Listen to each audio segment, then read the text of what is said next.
Hey, what is up, everybody? Welcome inside the Guilty as Charged podcast, coming to you to talk about Mr. Isaiah Spiller. This is our final get to know the draft picks interview, and joining me to do that is Mr. Mark Passwaters, who covers Texas A&M for Rivals.com. Mark, thanks for taking the time to join me today. How are you? I'm doing good, Steven. How about you? I'm doing great as well. I take it we're a big baseball fan. Got a lot of baseball jerseys back there. Who's the squad? Well, it's not just baseball. Let's see. Got over my left shoulder be Cal Ripken and George Brett. You can't really see John Riggins. Here, let me move a little bit. Then you got Nolan Ryan, which is a prerequisite if you're a Texan. And then Brooks Robinson, Willie Mays, Jim Palmer, and then over here is my A&M wall. Large. There you go. Johnny Manziel, Mike Evans, Myles Garrett, Von Miller, and then Akeem Olajuwon, J.J. Watt, and Craig Biggio, who are most not assuredly not Aggies, and then an autograph poster from President George W. Bush, who also not an Aggie. But anyway, stuff that I've accumulated over 20-some years of wasting money. So I love it. It's a really cool wall. I'm sure there are a lot of cool stories there.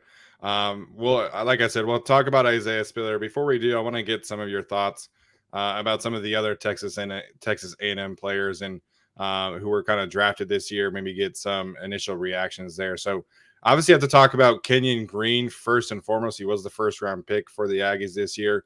Any surprised by you and those who cover the team that he was drafted that high? And like you mentioned, he gets to stay at home in Houston, or at home in Texas, at least I should say, playing for the Texans. So what'd you make of that landing spot, and were you surprised by it? I wasn't really surprised that he was a first rounder. I was surprised maybe that he went 15th. That was a bit of an eye-opener. But when you look at things and you take a look at where the Texans are and the problems that they have on both lines, it makes perfect sense that you sit there at 15 after you've taken Derek Stingley with the third pick and just go, we need to get the best linemen available. And in this case, it was definitely Kenyon. And what they get with him is not only a very big dude. You're talking about a guy who's 325 soaking wet. You're getting a guy who has versatility. This is a guy who started his first season at right guard. Then he moved to left guard and was an All-American. And then he moved out to right tackle. And then when things went kind of south at the start of the season, moved back inside the left guard, was an All-American again, but in the process also played left tackle against Alabama and shut out Will Anderson, which is no mean feat. And he even took a couple of snaps in the Orange Bowl in 2020 at center. So you're talking about a guy who can play all five positions. And he's very smart, work ethic, second to none. He and DeMarvin Leal, the guy who went to the Steelers in the third round, were kind of the leaders in that locker room each of the last two seasons. And those were the guys you didn't cross. So, in terms of intangibles, he's also an excellent fit for a team that really needs to get some leadership from young players because, they're basically starting from scratch. Yeah, absolutely. I'm excited to see how that one pans out. I was curious to see where the guards ended up in this year's draft class, and they went 15 to the Texans, and then 17, of course, to the Chargers. So we'll get to Zion Johnson's current teammate and Kenyon Green's former teammate in Isaiah Spiller, and we'll kind of go in depth here. I know his dad went to Texas A&M, but was it always a foregone conclusion that he was going to attend there? Or did the Aggies have some legitimate competition in Isaiah's recruitment? Actually, he was originally committed to Oklahoma. And when that came down, it was quite a shock because, everybody thought, well, this is Fred's kid. He's going to come to A&M. And as the process continued and Jimbo Fisher really started to, kind of put his stamp on that program, because when you take a look at the college recruiting process, it's a 3-year sort of thing. And when it started off, Kevin Sumlin was there. And then Sumlin left. Jimbo had to kind of juggle the situation that he had. And really, what Jimbo could immediately offer Isaiah was playing time and a lot of carries.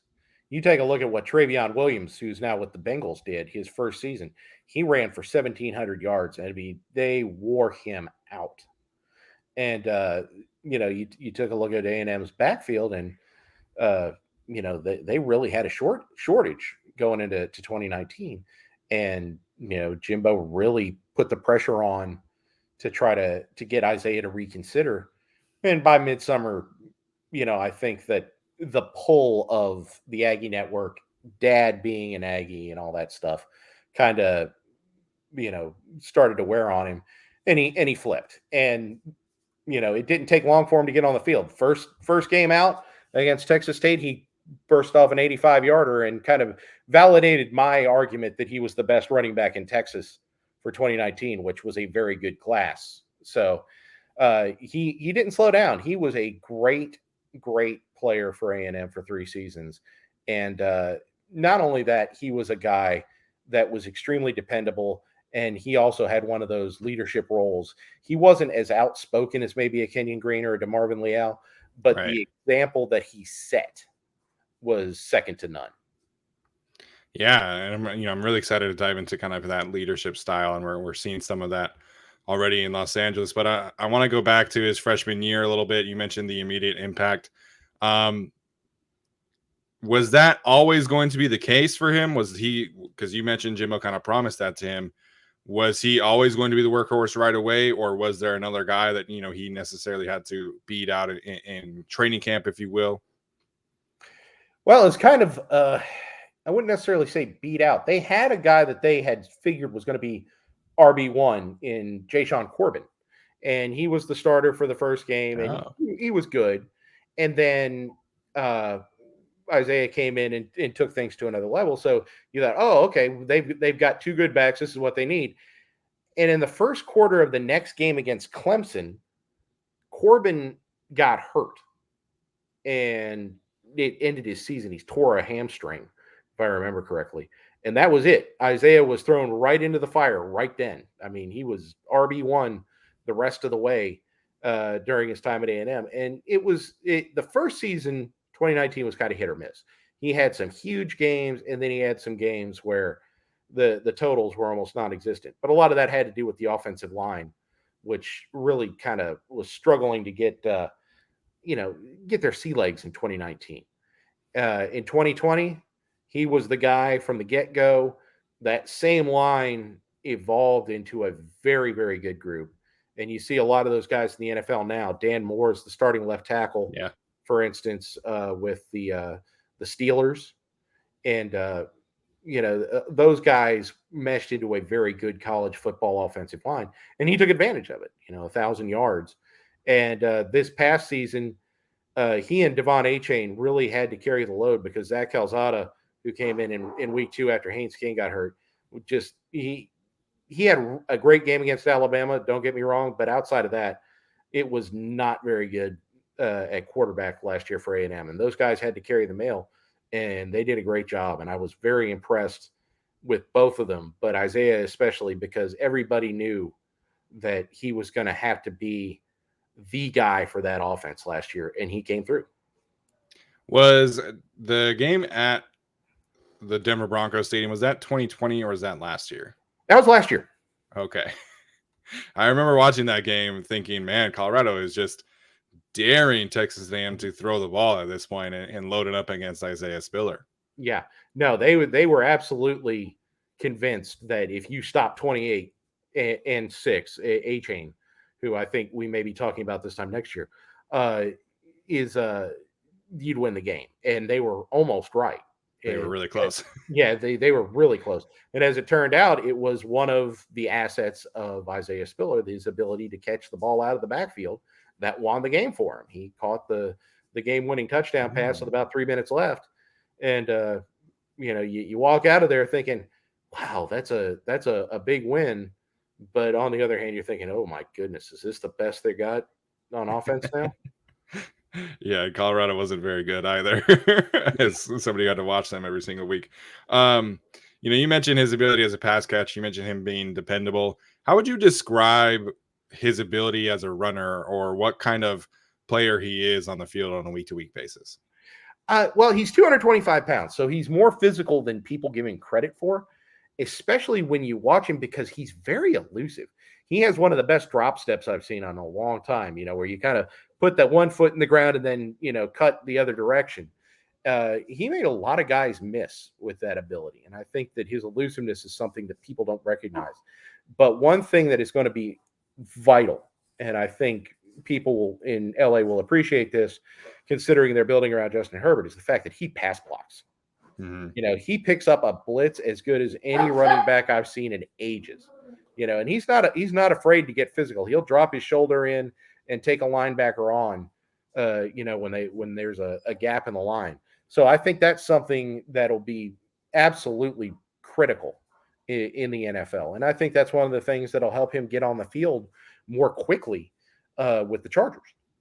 Yeah, as you know, that was absolutely an issue for this Chargers team last year. Whenever Austin Eckler would come off the field, is you couldn't depend on really any player to do anything reliable. It was a mess, Mark. I'm not even kidding you. Like Isaiah is going to have a huge opportunity to come in and earn minutes, earn carries because they just did not have a second guy that they could rely upon at all in any facet of the game. So, hearing that he's a great pass protector, hearing how reliable he is, I think is going to be music to people's ears on this channel. Yeah, I mean, you go take a look at the numbers, and sometimes you look at players and numbers lie. But Sure. in the case of Spiller, it doesn't. You take a look at his numbers. I think for each season is 5.5, 5.6, 5.6 in terms of yards per carry. That's what he was. Get him in the ball. He's going to get you 5.5 yards. But his pass catching ability um, really improved over the last season. Plus, obviously he caught the touchdown pass against Colorado, but he also caught a very big pass on the same kind of wheel route against Alabama in the final drive to set up the game-winning field goal in that game. He's a guy who catches the ball. He runs well. He's improved in his decisiveness in hitting the hole. That was my big complaint in 2019 was he'd dance a little bit in the backfield. But as time went on, he became more assertive. He'd find a hole and he'd hit it. And the thing that I would just say about him, and you pretty much already said it, he's consistent. And that's the thing that really stood out in terms of, collegiate players. And I think that's one thing that'll be a real asset for him at the next level. Yeah, I think people are really, really excited about what they're getting, potentially getting in Isaiah Spiller on the field. I want to mention him, kind of the person he is off the field too, because I'm always curious about, these young kids who go to, their father's alma mater. How do they handle those expectations? How do they kind of evolve as people off of the field? So, what can you say about the journey that Isaiah went through off the field as a person, as a man, over the 3 years at Texas A&M? He's a good kid. He really is. I mean, he was when he came in. He was raised really good by his mom and dad. I don't want to just sit here and say he's a good old Texas boy, but he's a Houston guy like I am. But he's quiet, but he's self-assured, and he likes to set the example on the field. He's going to go out there and he's going to give it his all every time out. And this is a guy, especially in 2020, who put that team on his back, and he was hurt for the better part of that season. But you go back and take a look. There were a lot of games where he'd come out limping or grabbing something, have trouble getting up off the field, but then he'd come back a couple series later and he'd make a big play. And I think that that's something that will stand out when he gets to LA. But he's just a good character guy. He's good to have in the locker room. I don't think you're going to hear a lot out of him, and I don't think you're going to see him in the police blotter either. So I think that in terms of what the Chargers are trying to build there, especially around Herbert and having somebody help Eckler, because I know his workload was just insane last year. I think that he could be a real plus on the field, off the field, and maybe help them push, into that playoff hunt. Yeah, I think we're all really excited about the potential of Isaiah Spiller, like I mentioned. And he's going to have a great opportunity. You know, I think a lot of these running backs that get drafted, you know, players in general who are drafted in the 4th round, you know, have to kind of scrape and claw for minutes. And I think Isaiah, if he handles his business, will be able to come in right away, make an impact, have a really good rookie season, and then, you know, sky's the limit, I think, for him. Yeah, I mean, that's one thing, you know, people are like, oh, he's a 4th rounder. Running backs are so undervalued right now. It's absolutely crazy how cheap you can get a very good running back. And Isaiah was one of the best in the country last year. Uh, you know, he split time with A Chain, and both guys put up huge numbers. But he's put up huge numbers consistently. He's got the track record. He didn't have a great combine, but so what? Put on the film and you see what he can do. And I think that, you know, I honestly was shocked that he got out of the 3rd round. But Yeah. when you take a look at just how undervalued all the running backs were, yeah, you know, guys look at the NFL looks at running backs right now as disposable assets who are probably done by 28. And, you know, or, you know, you certainly there are guys who are exceptions, but you take a look at the age that of most of them, they'd rather put the high draft picks into quarterbacks, wideouts, you know, anything but a running back. And I think that kind of left him undervalued. But Sure. this is a guy that I think will be a very nice compliment to Eckler. And, you know, I think as time goes on, I wouldn't necessarily say they're going to split carries because Eckler has already proven that he's a quality NFL back. But this is a guy that, like you said, they couldn't rely on anyone last year. In this case, you can go to the bullpen and know that the guy's coming in is going to be able to get you some yards. He's not gonna fumble. I mean, that's one thing that he very rarely, if ever, did. And he's going to know the playbook, and he's going to do the little things that usually get overlooked, and you know, the things that players and coaches appreciate. There we go. Some great Isaiah Spiller insight from Mark here.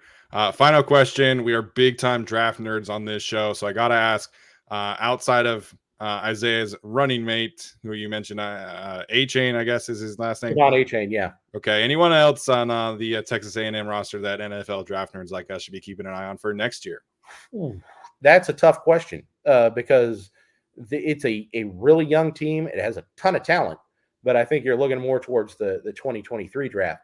One guy I like who probably won't go early is Andre White. He's a linebacker, just a real consistent guy. I could see him being a 100 tackle guy in the NFL. He's not going to light you on fire, but you know, good guy in the right system, makes the plays, is intelligent, instinctive. I think that he could be really good. But you know, if he comes out Antonio Johnson, the nickel slash safety, this kid reminds me of Minka Fitzpatrick. You know, he can play anywhere in the secondary. He can cover you in man. He'll come up and hit you in the running game. You know, I think he's one of the most complete defensive backs already in this draft, and I don't think that he's not getting the credit that he deserves, and two, I think that as the season goes on, people are going to recognize how good this kid is, and I think that he's going to have a really big role on what's going to end up being a very, very good defense. Well, Chargers fans certainly know what Jimbo Fisher can do with a good safety prospect. So I'm excited to see, especially how that one pans out. And I've got to say, really excited for October 8th, and of course everything else that is happening with Texas A&M then down there in Texas in the SEC. So, Mark, thank you so much for joining me today. Appreciate it, and thank you for all the great insight on Isaiah Spiller. My pleasure. Take care. You too.